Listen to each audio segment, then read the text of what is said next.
Ya lelo ebandi mbote na bino balandi ya magazine Glody Mac News nabi ke bozali ebele siko bozala na magazine na bino d'actualité oyo epesaka ba information ya solo solo to fongola basango na biso magazine Glody Mac News esali constant ya SNEL na courant prépé na courant normal ndenge ekomi kokene ming na commune ya Mongafula.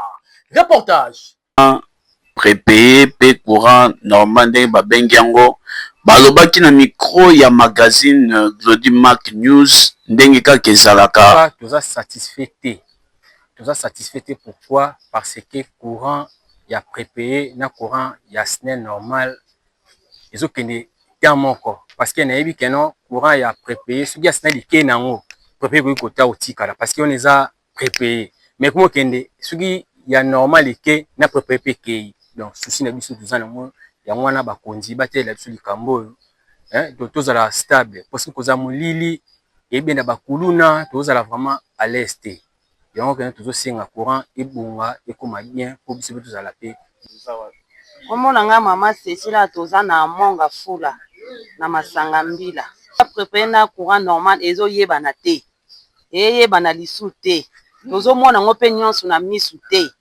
na prépare na oya normal donc ezate tina ngutu ezate malamu ngutu batikela biso ata ya normal nango po tokosomba crédit na bango boye courant ngo ezate na prépare na normal nyon tozaka mulili na mulili insécurité batela biso na problème au papa tokonza mboka atalaka ba insécurité ekomi makuna Mongafula na Masanga Mbila bazongisela biso courant to ana besoin lumière to mona courant tamba atika biso mulili yango bazobomaka biso mokonzi atela biso likambo ya courant Masanga Mbila na Mongafula kindaka nzela moko et puis tango ba pesi ba compteur ba agent na côté mususu batie côté mususu batie te zone eti pa na biso boy donc maf na ba poto fallait batia pa biso mais ba sota ba compteur mususu bakoma koteka donc biso to mo sala ba courant normal alors que biso bana prépé mais les mêmes prépé wana ekindaka nzela mona courant normal so to mo mona biso daka ndenge moko so to sombaki ingeba ndokino kaka ndenge moko donc to va bien satisfait na quartier Masanga Mbila na ndenge ya kati bazo réclamer instabilité makasi na o etali courant na bango. Magazine Glody Mac News ekitaki na wenze ya Matatibala pona kosala constant ndenge batu bafutaka batike tolanda bango. Reportage Kinshasa balobi makambu nde makambu awa toza na wenze ya Matadikibala botala ndenge batu baleli na micro ya magazine Glody Mac News balobi ten eleki mingi bafutaka ba jeton ba taxe na bango chaque jour tracasserie ya ba soldat na Matadikibala ba policier balelisi ba mama na micro basengi kaka na gouverneur de la tozana ba mesa te tofutaka batike boy musala ezate to yibite tosala kuluna te me to luka na mutoki na biso betiko baya kosenga mbongo chaque jour so boteka na baba baya kosenga mbongo teta ke boya kosenga mbongo so teka ka to pesa bino mbongo eti ba fulo yango ne vande bebe ko bongo bilo terrasse do pedre do po de bele asa ba lukla biso moya sa le biso wenze to vanda kimia so sasa biso wenze to za kimia na mama sasa bazo kimia to za kimia chaque jour donc bango bakosi donc bofutaka na bino bofutaka mbongo atika leta metika papier ezalaka te yo na wenze tozosufri makasi bonio bantu bao toa bavevi bosala wenze salemaka te yango totikama koteka ana balabala bela commune ya Kimbateke na commune ya Kimbateke bosoto na kanivo bosoto na nzela. Reportage biso magazine Glody Mac News tokolemba te kobeta sete na oyo etali bosoto na ville province de Kinshasa awa tozali na commune ya Kimbateke. Commune ya Kimbateke tosengi kaka na bourgmestre ya Kimbateke papa okitaka terrain parce que awa bosoto bato bazoteka na bosoto na nzela bosoto en plein macadam. Tosengi kaka na gouvernement provincial, le premier citoyen de la ville, Papa Daniel Bumba, son excellence okotali kambu oyo. Parce que embouteillage na route bypass na cité verte, population elobaki na micro ya magazine Glody Mac News. Reportage. Embouteillage makasi na ville province de Kinshasa, awa toza na route ya bypass oyo eketi ememi biso na route de Matadi, toza awa précisément na direction oyo esuki ya cité verte, awa na première entrée cité verte, nzelo ekote ekendati Njili brasserie na Kimwenza gare ekendati Njili brasserie. Mama na embouteillage mobange na embouteillage oyo tala boye so tala eloko oyo créer embouteillage eza te. Donc ezaka compréhension ya bato moto na bato mituka so tozoyeba te batia biso nde FARDC bakoma bapesi antonine mpona nga loba yango wana mokonzi asala mosala na ye. Donc atia biso nde FARDC fo fimbu nde bongola ayokaka na fimbu so babandi kobeta mafimbu okomona nzela efungwami awa ezalaka bongo awa. Papa, nous demandons simplement une seule chose, et que le chef de l'État prenne des mesures qui s'imposent en ce qui concerne le transport. Le FARDC est important sur la circulation routière, parce que la police ne fait absolument rien. Il faut que les FARDC soient là avec des chicottes. Là, les gens seront très éduqués. Parce que ça, c'est des incompréhensions inutiles. Tolobela contrôle technique magazine Glody Mac News ekitaki na route bypass na arrêt dépôt ponako tala par rapport ndenge musala ya contrôle technique ndenge nini ezali ko kende. Reportage. Contrôle technique na ville province de Kinshasa, magazine Glody Mac News ekitaki na route bypass na impact pe idéologie ndeti kaka na film Titanic. Tomoni contrôle les osala makitoko awa tozali précisément na arrêt dépôt na route bypass na impact pe idéologie. Magazine Glody Mac News elobi kaka ba félicitations na gouverneur ya ville province de Kinshasa Papa Daniel Bumba pona musala kitoko.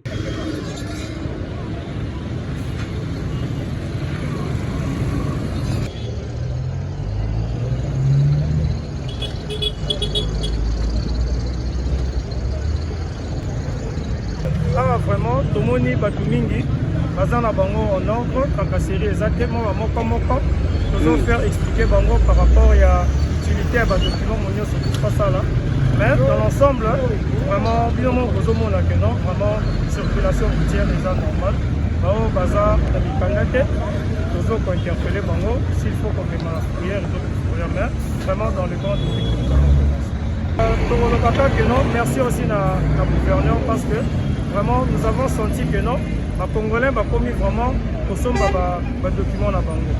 Na parce que na kala ezala ki bongote, mais aujourd'hui tu remis pour comprendre que non Congolais a commis comment l'importance il y a vignette, il y a contrôle technique, qu'on est très important pour la biso, ba usager au toza ko salela au état de circulation zela na makata. Vraiment c'est une bonne la religion Dr Shekina abengisi bana ya Nzambe na séminaire. Reportage.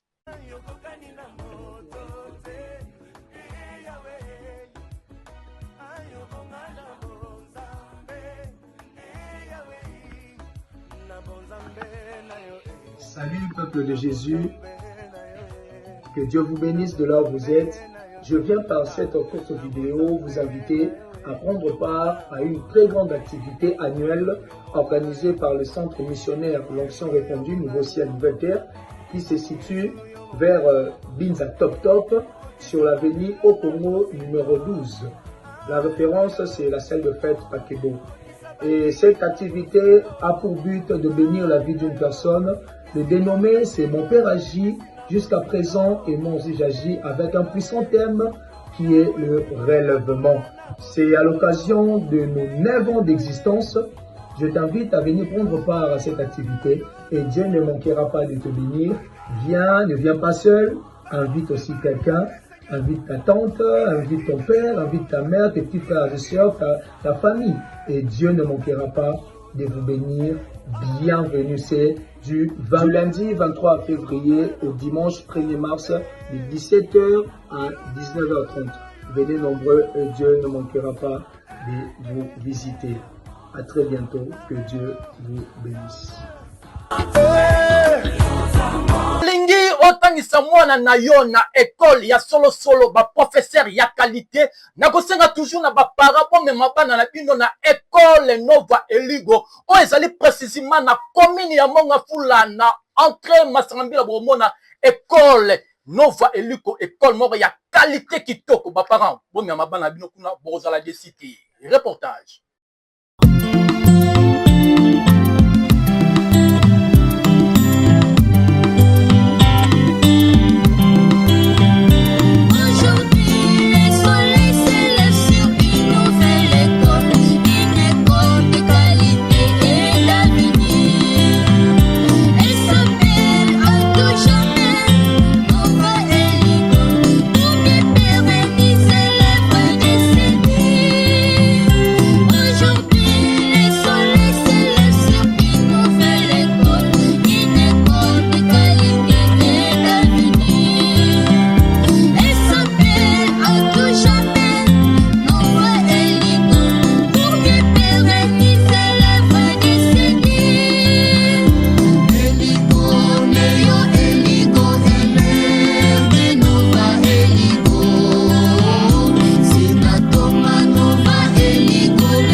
Et il n'avait aucune idée, lui, il ne faisait que crier sur nous.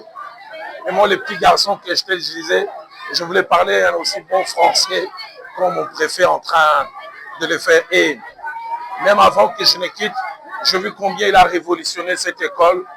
Et plus tard, cette appellation Eligo est restée, qui a permis d'unir plusieurs générations de ceux qui sont sortis de l'Athénée royal de la Gombe. Donc, sentiment de bonheur, sentiment de...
A déjà formé des intellectuels de haut niveau. En plus des différents lauréats, nous sommes d'ailleurs à présent la seule école de la République démocratique du Congo à avoir à ce jour formé un savant, à savoir l'ingénieur Pierre Sidi, qui est membre de la famille de papa Jérémy Ouassalou, chers enfants, amis et connaissances de l'illustre disparu.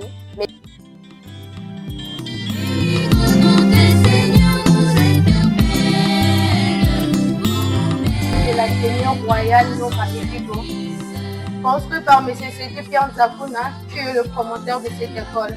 Donc pour lui-même, pour payer de parcelles, il a voulu prendre cet argent pour mettre les élèves dans de bonnes conditions. Et nous pouvons voir cette salle qui en est la preuve. Nous pouvons voir, il y a des carreaux, il y a des rideaux, il y a des plafonniers. Et je n'ai jamais vu une salle pareille qu'à Nova Indigo. Nous pouvons voir dans beaucoup des écoles, il n'y a pas de salle comme dans cette salle. Et voilà, dans cette année ici, il y a quelques mois seulement, il y a un petit beaucoup. Sur l'avenue Wassalou, au quartier Masangambila, la commune de Mongafula, c'est là où se réside l'Athénée royale Nova Indigo. Alors, Baka, après vous là, c'est le bon temps. Mais na ville province de Kinshasa, après vous là, ezali milelo na milelo. Na localité ya Manga, na route Kimwenza, kuna milelo, donc ya makasi reportage. Magazine Glody Mac News et Kitaki na Kimwenza, na route de Kimwenza, yango ekei ineti na njili brasserie na ba village lokola Wasa, Biseka, Lemba Imbu na kati kuna news ekitaki na localité ya Manga. Tala érosion oyo efungwami awa tokoti na avenue moko yoka eloko omoni kecho efandi likola saki o soka mbula moko ebeti awa ekei na mbula bakomolela mama Fuidi. Magazine Glody Mac News esengi kaka na Papa Daniel Bumba, gouverneur provincial ya ville de Kinshasa, numéro 1 ya ville province de Kinshasa, ote la bango likambo yo. Kimwenza, précisément na commune ya Mongafula. Bon, ba dégâts à cause ya ba terrasse ezate, ba terrasse ezate, ba prince ezate bien te, ndozo mona banda kususu ya likolo ezo kobwaka mai. Bazo sala ba mabulu tende eza cause ya olelo tozo monta na terrasse moko te.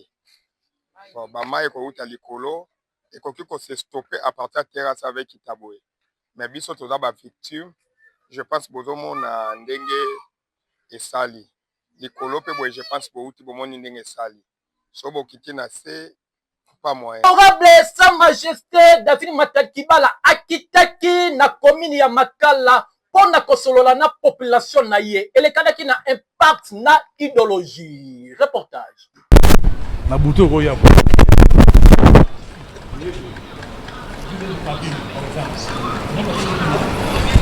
Salite. Siko robe na kari ya poubelle ya. Ozi kari ya poubelle te. Simana bondogyo. Ozi saribu.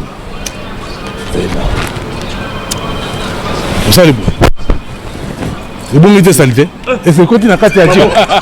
C'est continue à Dieu putain. Continue à Dieu putain. Il y a un autre aussi sa salité dans ta ville. Mais tu recommandes la boucle. Il y a l'action à moi. On a l'action à moi. Et c'est interdit mais dans l'action à moi. Donc poussière té déchets mon.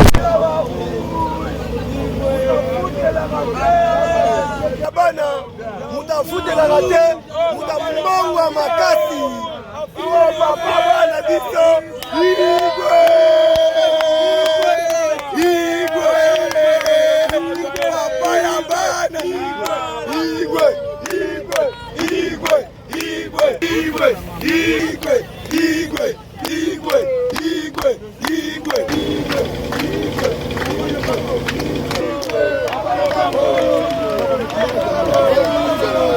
Bankulu basisa mwana balugela bondoki bazwa ete bankulu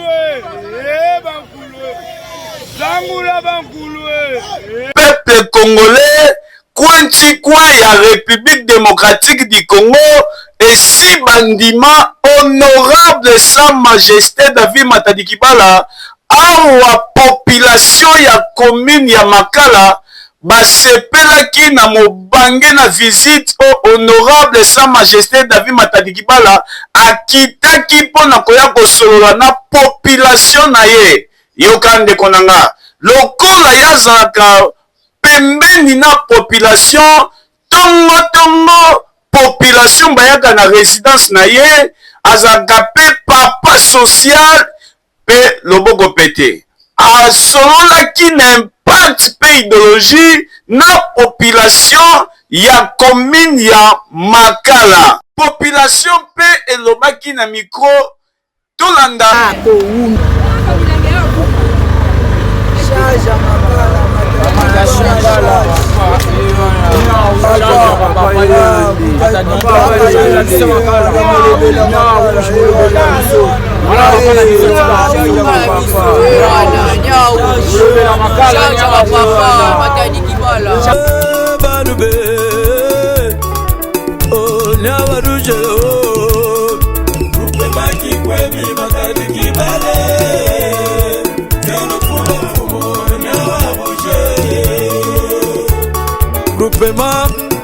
Groupement ni bagumo président que vous même Philippe Mboto Kalende mais pas Philippe Modila Baro wanangala twane dinga bato zoto mabe azoli bat gabato duwe groupement qui kwemi magadi kibale zeno fumo nyawa buje nzambe abakisa yemiko amen mama ozoyoka aza mwana na ngana yebi papa David kokanisa tende na ye na za mama quartier naza na kati ya libota amen amen akoumela amen aumela mikolo ebele amen aumela mikolo ebele na bolingo oyo aza nango na motema mawa oyo azalaka nango moto nyonso oyo aza na pasi yasungaka ndenge aza wana tina kati ya libota na biso azalaka bongo soki oke epai na ye okozonga maboko pamba te amen amen ya wumelaka na bokonzi papa ngelo na bakisa na zanga sans fante nzambe nga batela ye amona génération boto bande ko nyonso bande ya amen bana na ye bana bakoko na bande ya mbongo na ye parce que papa c'est ana banza atozanga sans fante amen atuka nzamba lola kanisela ye abakise so ebele asomba suko leka na ko o bako telemela ye nzambe atia bango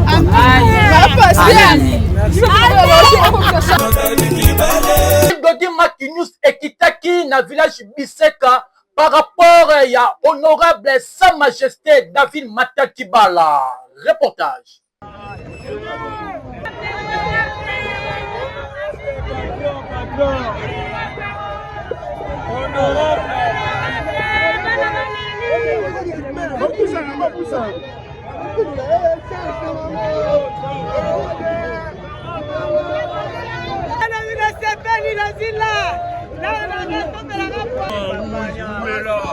Les gars, papa, ça va continuer, les gars, faire charge, chef na biso ali adonda biso bana mangala tozo kwa honorer mote na bino balandi ya magazine Glody Mac News ezali na village ya Biseka et pas honorable David Matakibala, Sa Majesté honorable David Matakibala na village Biseka na banza bozo komona na ba bilili bozo komona donc tozali na kati ya village Biseka donc toko découvrir makam oyo et bon mama par rapport ya honorable Sa Majesté David Matakibala population ya village Biseka balobi honorable Sa Majesté David Matakibala a stela bango forage atela bango ba hôpitaux donc na village oyo azali honorable akotika la toujours honorable et puis aza roi na village Biseka David Matakibala azali ki mwana poto la poto asali ça fait 13 ans kolongane kuna bakoko balandaka ye na ndenge ya pouvoir babiki yo fo ovanda kuna ezali fo venga kisa ko pouvoir ezozela kozonga ya ye tanga komi bato jambo ezali bokonzi ezate kekaka ya Biseka te kobana na wasa lususu ati oye Biseka chef coutumier David Matakibala kibokonzi neza koyiba te kibokonzi neza pena pouvoir bokoko okela kitata aza mokonzi osongela kimama aza mokonzi okolo bazopesa kibokonzi famille nyonso ezalaki biso ezalaki wana bazotuna estce bosepeli na ye bosepeli na ye 3 fois wala sikoyo tozana kupima kaka ya mbeka mutu alati ye ezali chef mbalawa mbalawa nde mutu alati aye alati ye ki mokonzi na 2010 pouvoir esili moko to bayembela ye matariki bala mama et papa ya bana nzembo asalelaka ye ntango azwi pouvoir esili biso bakotela biso bakriminel bazotambola awa na mboka oyo moto asécurise mboka biseka eza honorable matariki bala atiela biso basoda awa mboka mpe komaki kale na forage à part forage hôpital evre sali biso bamama parve bakende mai te e bamai yango wana kaka tongo etani bamama zwi bilo ake atoki mai wana azonyama akuluna ezalaka te ezalaka te nga mpe nga na botami ako natia komona moto babomi na mbeli te to na machete to namoni yango te tokumisa ye na ndenge asalela biso forage ya mai na ekole chef na biso ka ezaki bala patie biso pita atie biso mai na ekole po bana batanga liloba nanga eza kaka toremercie parce que asali biso forage ekoyede biso moko topesi ka merci. Awa tozali na forage don ya honorable sa majesté David Matakibala bino moko boza tema komona ndenge bato baza kotoka na forage ya kitoko oyo honorable sa majesté David Matakibala asala bango awa bite wana ya bango biso toyebi ka David Matakibala atongeli bango école atieli bango ba forage donc awa na village biseka kuluna ezalaka te la rubrique na biso akuna matata oyo elongolaka souci reportage jamais en arrière. Écoute, si les choses tournent mal, tu ne peux rien y faire, vrai? Vrai. Faux! Quand le monde entier te persécute, tu te dois de persécuter le monde. C'est pas ce qu'on m'a appris. Il te faut peut-être une autre méthode. Répète après moi. Hakuna Matata. Quoi? Hakuna Matata. Ça veut dire pas de souci. Hakuna Matata. Mais quelle phrase magnifique. Hakuna Matata. Quel chant fantastique. Ces mots signifient que tu vivras ta vie sans aucun souci. Philosophie. Hakuna Matata. Mais na rubrique na biso verset biblique du jour oyo toyokaka liloba yanza connu tant de problèmes. L'année 2025, tu as connu des combats à tel point que tu ne savais pas comment l'année 2025 va finir. Mais te voilà à la fin de l'année. J'aimerais te dire ceci. Les combats qui ne t'ont pas tué te rendent fort. J'aimerais te rassurer ceci. Bitumba oe bomiyote et peso makasi. Et j'aimerais aussi t'informer que le combat est une école que Dieu te fait passer pour qu'il puisse t'amener exactement là où Dieu veut que tu sois. La Bible dit que Joseph était un faiseur de songes. Un jour, Joseph a fait les songes. Il a dit à ses frères, voilà les songes que je fais. Le jour où il a rencontré les songes, ses frères se sont complotés contre lui. Ils se sont décidés de le tuer. Alors, parmi eux, une personne a dit non. Ne lui ôtons pas la vie, mais plutôt vendons-le. Bien aimé. Voilà, basa on a biso ya page rose. Joyeux anniversaire na mama Boboto, mama oyo asalaka makambo ya bien, mama sociale comme le banaka toujours, mama Mireille Misi, mama wana penza lelo azongi bébé. Ba mbotama na ye ebele esika zali. Donc ba joyeux anniversaire esika zali magazine Glody Mac News et souhaiter ba joyeux anniversaire à Oumela a continuer toujours ko sala makama bien ndenge toujours a mesana ko sala. Reportage.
suka ya magazine na biso Glody Mac News magazine o epesaka ba information ya solo nakobosa na te ko remercier beaucoup na équipe technique ndenge basala kike bongo na ngesika no so na bandaku na bino sika no so bozali nakobosa te kopesa mote na molandi munene le dragon de la monnaie Dario Stone Matadi Kibala esika azali bambote bele esika azali nakobosa te kopesa mote lisusu na molandi munene ye babengaka ye DG Del Piro Matadi Kibala bambote bele esika azali et puis nakobosa te kopesa mbote na mama Glody Makitu mama Boboto esika azali bambote ebele na présentation ezalaki wabino journaliste international Jonathan Lodi autrement dit JL l'enfant angélique voit toujours ezara toujours pemeni ya ba angelou ya Nzambe